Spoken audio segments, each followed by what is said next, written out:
শহীদ পরিবারের সম্মানিত সদস্যবর্গ এবং জুলাই বিপ্লবে আহত যোদ্ধাদের নিয়ে বাংলাদেশ জামাত ইসলামী উদ্যোগে আয়োজিত আজকের এই জাতীয় সমাবেশের মাননীয় সভাপতি, বাংলাদেশ জামাত ইসলামীর সংগ্রামী আমির, মানবিক নেতা, জাতীয় সংসদের সম্মানিত বিরোধী দলীয় নেতা, বাংলাদেশের মুক্তিকামী মানুষের প্রিয় নেতা, সংগ্রামী জননেতা জনাব ডাক্তার শফিকুর রহমান, 11 দলীয় জোটের শীর্ষ নেতৃবৃন্দ, জামাতের কেন্দ্রীয় নেতৃবৃন্দ, শহীদ পরিবারের সম্মানিত সদস্যবর্গ, জুলাই বিপ্লবে আহত যোদ্ধা ভাই ও বোনেরা, আসসালামু আলাইকুম ওয়া রাহমাতুল্লাহ।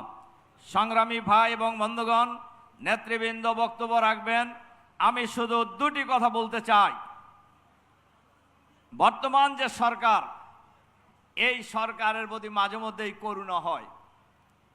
ওনাদের দলে প্রেসিডেন্ট হওয়ার মতো লোক নাই, যার কারণে এই গণহত্যার সাথে যিনি জড়িত, ফ্যাসিবাদী সরকারের প্রধানমন্ত্রী শেখ হাসিনার সকল কাণ্ডের সাথে যিনি জড়িত, একজন গণহত্যাকারীকে তারা রাষ্ট্রপতি হিসাবে এখনো রেখেছেন। শুধু রাখেন নাই, জাতীয় সংসদে আমরা দেখছি বিএনপির জাতীয় সংসদ সদস্যরা এই প্রেসিডেন্ট সাহেবের প্রশংসায় পঞ্চমুখ। তাহলে কোন প্রেসক্রিপশনের দায়ে, কোন ট্যাবলেট খাওয়ার কারণে এই চুপ্পু সাহেবকে তারা প্রধানমন্ত্রী রেখেছেন? জুলাই যোদ্ধারা জানতে চায়, দেশবাসী জানতে চায়। সংগ্রামী ভাই এবং বন্ধুগণ, গণভোটের রায় ওনারা মানেন না। মানবাধিকার কমিশন যে অধ্যাদেশ জারি হয়েছেন এটা মানেন না। ওনারা গুম খুন যে অধ্যাদেশ জারি হয়েছে এটা ওনারা মানেন না। পুলিশ কমিশন ওনারা মানেন না। ওনারা মানেন শুধু ৭২-এর সংবিধান। ওনারা ফিরে যেতে চায় ফ্যাসিবাদী হাসিনা যা করেছেন সেই জায়গায়। আমরা পরিষ্কারভাবে বলতে চাই, আমরা বিশেষ কমিটিতে রোড অফ ডিসেন্ট দিয়েছিলাম। এই সকল গণবিরোধী, এতে সকল অধ্যাদেশ জনগণের জন্য প্রয়োজন।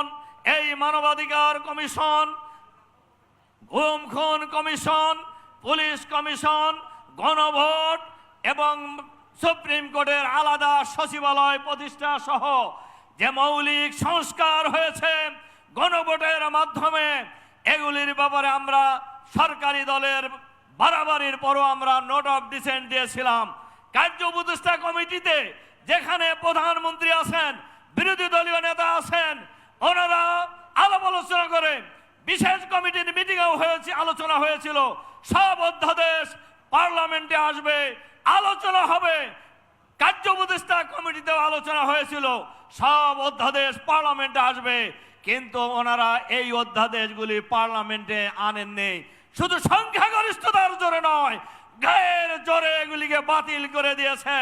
আমরা পরিষ্কারভাবে বলতে চাই, বাংলাদেশের জনগণ এই কোন ফ্যাসিবাদকে অতীতে মেনে নেয় নাই। রক্ত দিয়ে, জীবন দিয়ে, চোখ দিয়ে ফ্যাসিবাদী সরকারকে বিদায় করেছে।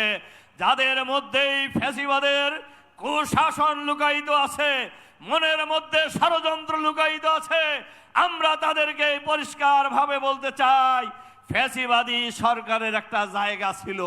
আপনারা কোথায় যাবেন? আপনারা কোথায় যাবেন? অপেক্ষা করুন। আজকে শহীদ পরিবারের সদস্যবৃন্দ, আহতরা, আহত যোদ্ধারা আজকে সরোয়ার্দী উদ্যানে ঐক্যবদ্ধ হয়েছে।